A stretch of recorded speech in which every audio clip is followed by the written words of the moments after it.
Every war keeps a ledger of its most expensive weapons. This is the story of the single cheapest one it ever built. This is a Sherman tank, and this is the man carrying it. He is holding it over his head across an open field with one hand. He is not a strong man. The tank weighs just 93 pounds. It is made of rubber, and so is the one parked behind it. Behind that soldier, an entire army is being pumped full of air. 1,100 men could turn themselves into 30,000. Their real strength was the smallest number in the whole story. So how does an army made of rubber fool the men it is aimed at? In January 1944, the army built a unit whose only weapon was a lie. They called it the 23rd Headquarters Special Troops. 1,100 hand-picked men activated at a quiet camp in Tennessee. Their colonel ran an outfit whose every success could never be reported, only survived.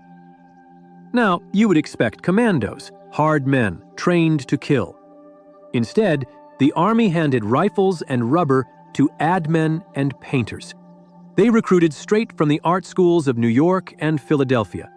Their weapon was not muscle. It was imagination in uniform. One of those young soldiers would one day dress first ladies. His name was Bill Blass, the future titan of American fashion. The man who would define American style spent that year inflating a war. The future of couture drafted straight into a con. And it was never only tanks. The rubber arsenal climbed. Trucks, artillery, jeeps, even dummy aircraft. An entire mechanized army you could deflate and fold into a bag. Each new absurdity was delivered with the exact same straight face. The second arm of the con was pure sound and signal. These radio men learned to forge an entire army's handwriting. Every real operator taps his Morse with a personal rhythm, a fist. So the enemy heard divisions that had already packed up and gone. The third arm was the strangest of all, an army made of noise. The speakers mixed a whole battlefield like a film score. Tank engines, marching boots, bridges being built, all of it recorded. You could hear this army from 15 miles away, an army you could hear coming and that was not there at all. They mixed that soundtrack at Fort Knox with engineers from Bell Labs. Onto the records, they cut real detail, shouted orders, and men swearing. The war effort had recorded a war that never actually happened. Step back and look at what these men had actually built. This was not a gimmick, safely hiding behind the lines. It was the first mobile, multimedia deception unit in Army history. They had invented an entirely new class of weapon.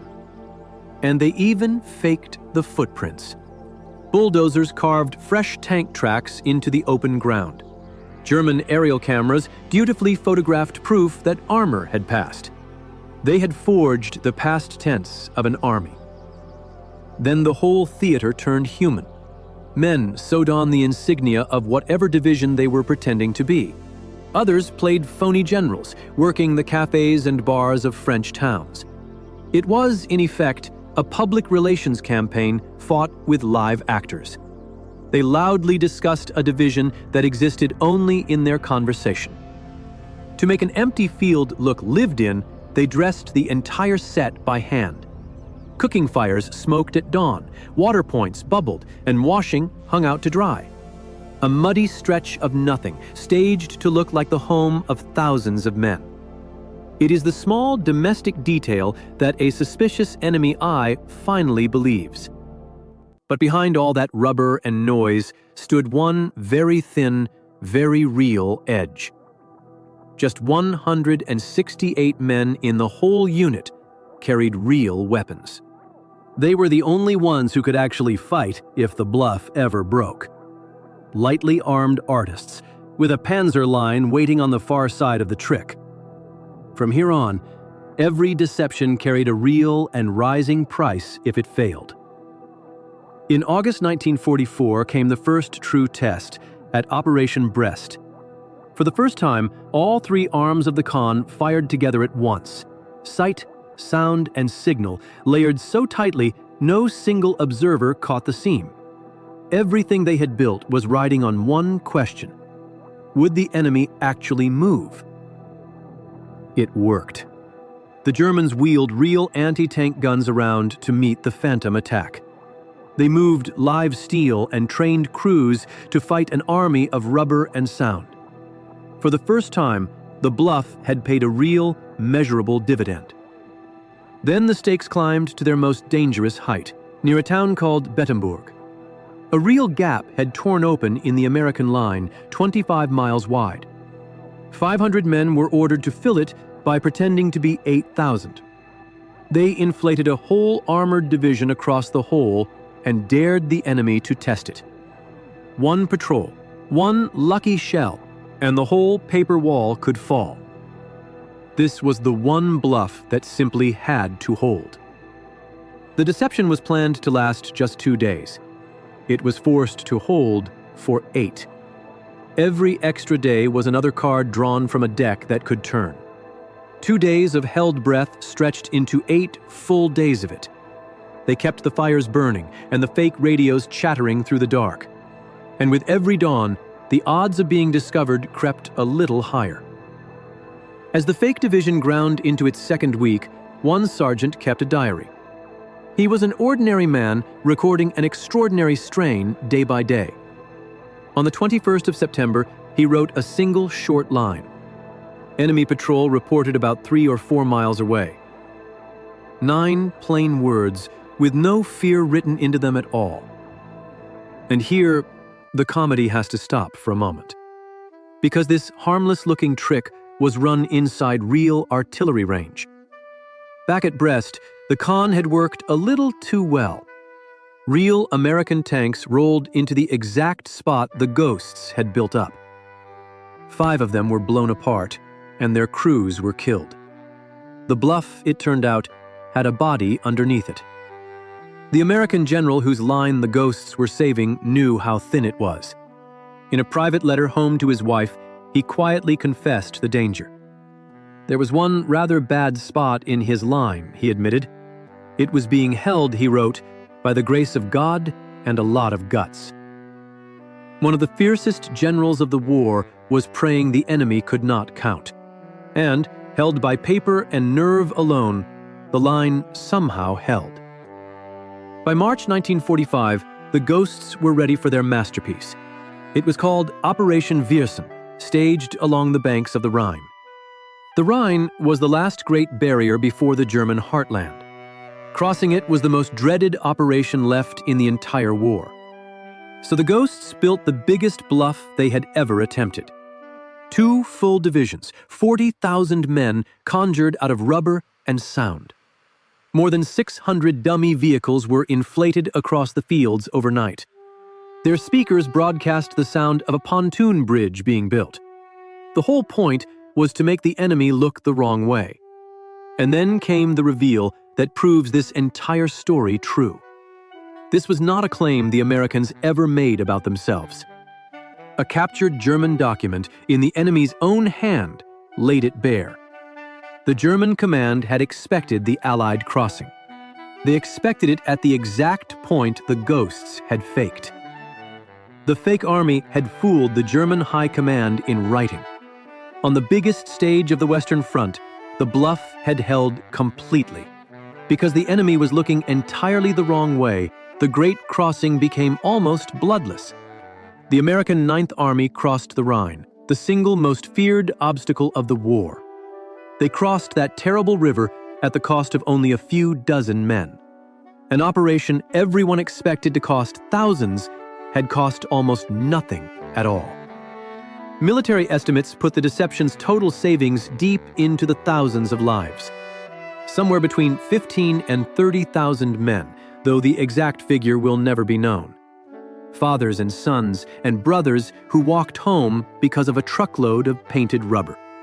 The cheapest weapon on the whole battlefield had bought the most expensive thing there is. The number lands, and for a long moment there is only quiet. Thousands of living men bought with paint, canvas, wire, and ordinary air. That is not a magic trick. That is, very simply, a rescue.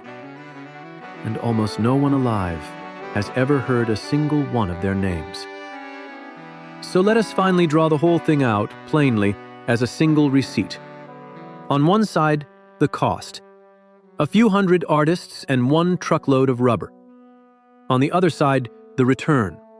The lives of many thousands of soldiers. It is, quite simply, the greatest economic investment in all of military history. Every deception was a trade in the brutal market of war. Bounded loss, unbounded reward. The risk was a few lightly armed men. The payoff was an entire division saved. And so we come all the way back to that very first impossible frame. The most powerful weapon of the entire war weighed barely 40 pounds. It folded neatly into a bag, and it bought more lives than most real ones. That is the whole strange, brilliant arithmetic of the Ghost Army. But there is one last strange chapter to this whole story. The Ghost Army had just outconned the German High Command. And then every single one of them was ordered to say nothing. Not to their friends, not to their wives, not to their children. The whole operation was buried under decades of absolute secrecy. For more than 50 years, the story simply did not exist. The men went home and folded the war away like one of their tanks. Some of them became the most celebrated artists in America. The young man who sketched dresses became Bill Blass, a household name. Painters and photographers from the unit filled galleries for decades after. And not one of them could say what they had really done in the war. Wives learned the truth only decades later, if they ever learned it at all. Children grew up never knowing their fathers had fooled an entire army. The secret was kept so completely it nearly vanished from history. It was finally declassified in 1996, half a century after the fake tanks had folded away for good. A victory so total, its own heroes were forbidden to claim it. And there is one more column in this receipt we have not yet read, because the ghosts paid a real price of their own.